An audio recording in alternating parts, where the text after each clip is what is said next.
السلام علیکم ورحمۃ اللہ وبرکاتہ۔ عزیز طلباء و طالبات، آج ہم مومن خان مومن حالات و زندگی اور ان کے خصوصیات کلام پر بات کرنے کی کوشش کریں گے۔ مومن خان مومن عجیب اتفاق یہ ہے کہ جب ہندوستان میں مغلیہ حکومت کا چراغ ہمیشہ کے لیے بجھنے والا تھا تو اس وقت دلی میں بڑے بڑے عالم اور شائدہ پیدا ہو رہے تھے۔ یعنی کہ ایک طرف مغلیہ حکومت کا چراغ لٹنے والا تھا، بجھنے والا تھا، اور دوسری طرف دلی میں بڑے بڑے عالم اور شاعر پیدا ہو رہے تھے۔ اور انہی شاعروں میں ایک شاعر ہے جن میں حکیم مومن خان مومن اپنے رنگ کے استاد تھے۔ مومن کا ایک شعر جو ہے بہت ہی مشہور ہوا ہے۔ مومن کا ایک شعر ہے، وہ شعر یہ ہے: تم میرے پاس ہوتے ہو گویا جب کوئی دوسرا نہیں ہوتا۔ غالب نے یہ شعر سن کر کہا تھا، مومن کے اس شعر کے بدلے میں پورا اپنا دیوان دینے کو تیار ہوں۔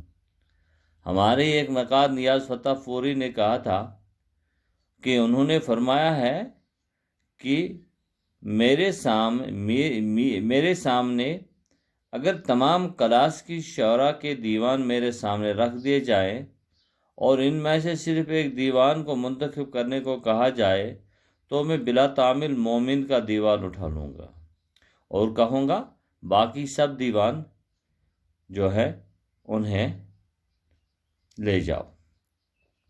اس سے اندازہ ہوتا ہے کہ مومن خان مومن اپنے زمانے سے لے کر آج تک ان کا کلام جو ہے وہ کس طرح مقبول رہا ہے۔ یعنی کہ کلام مومن کے قدردان اس زمانے سے لے کر آج تک بھی موجود ہیں۔ مومن خان نام اور مومن تخلص آپ کوچے چڑیا دلی میں 1800 عیسوی میں پیدا ہوئے۔ آپ کے آباء و اجداد کا اصل وطن جو ہے وہ کشمیر ہے۔ شاہ عالم کے دور میں دہلی آ گئے اور یہیں سکونت اختیار کی۔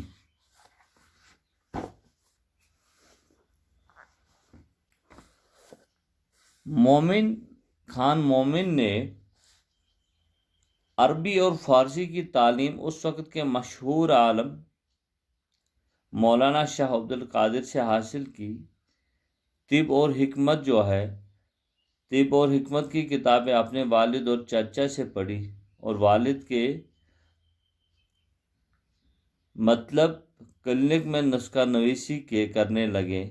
علم نجومی کا شوق ہوا تو اس میں بھی کمال حاصل کیا۔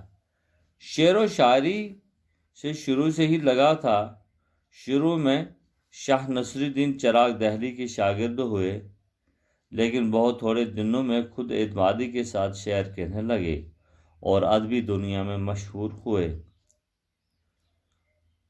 مومن بہت بڑے عالم بھی تھے، کھاتے پیتے گھرانے سے تعلق رکھتے تھے، اسی لیے دوسرے شاعروں کی طرح بادشاہ یا امیروں کی مدد کے محتاج نہ تھے۔ علم نجوم، موسیقی اور شطرنج میں بھی خوب واقف تھے۔ گرچہ ان کی زندگی بڑی رنگینی تھی لیکن دلی میں ان کی بڑی عزت تھی۔ علم نجوم کی رو سے اپنے مرنے کے متعلق پیشن گوئی بھی کی تھی اور 53 برس کی عمر میں کوٹھے سے گر پڑے اور 5 ماہ بعد اپنے ہی پیشن گوئی کے مطابق 1853 عیسوی میں وفات پا گئے۔ حکیم مومن خان مومن کا شمار اردو کے غزل گو شعراء کی صف اول میں ہوتا ہے اور ایک بلند پایہ شاعر تھے۔ زبان بڑی صاف پاکیزہ تھی۔ نازک خیالی ان کے کلام کی اہم خصوصیت ہے۔ ان کی شہرت کا اصل سبب ان کی رنگین اور بامزہ غزلیں ہیں جن میں وہ فلسفہ کی باتیں کرتے تھے۔ نہ تصوف، نہ اخلاق اور نہ نصیحت کی، بلکہ زیادہ تر محبت کی تجربوں ہی تک اپنے خیالات کو محدود رکھتے ہیں، اور انہی باتوں کو طرح طرح سے ایسے اچھے رنگ میں پیش کرتے ہیں کہ لطف پیدا ہو جاتا ہے۔ معمولی سی الٹ پھیر سے معمولی بات کو نہایت دلکش اور شاندار بنا دیتے ہیں۔ ان کا اسلوب بیان جو ہے بڑا ہی دلکش ہے۔ مومن کا ایک دیوان اور 6 مثنویاں ہیں، یعنی کہ ان کی جو ہے ادبی کارنامہ وہ یہ ہے کہ مومن کا ایک دیوان ہے اور 6 مثنویاں ہیں۔ ان کی مثنوی میں سلاست روانی بہت ہے اور آپ بیتی ہونے کی حیثیت سے وہ بہت پر اثر ہے۔ مومن نے قصیدے بھی لکھے ہیں، مگر کسی بادشاہ یا امیر کی مدح نہیں، صرف علماء اور صوفیاء کرام اور بزرگان دین کی شان میں عقیدت مندی کی بیان کی ہے۔ بہت سے لوگ مومن کا مقابلہ غالب سے کرتے ہیں، لیکن سچ یہ ہے کہ مومن کے کلام میں غالب جیسی گہرائی اور وسعت نہیں ملتی ہے۔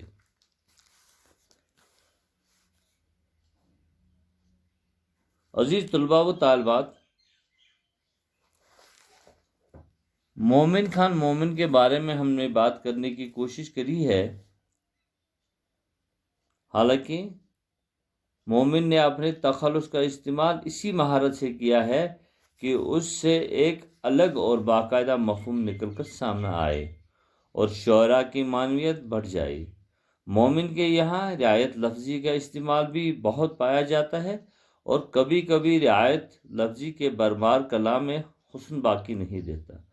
مومن نے بلند پروازی کے ساتھ ساتھ صحیح جذبات نگاری کے جوہر دکھائے ہیں۔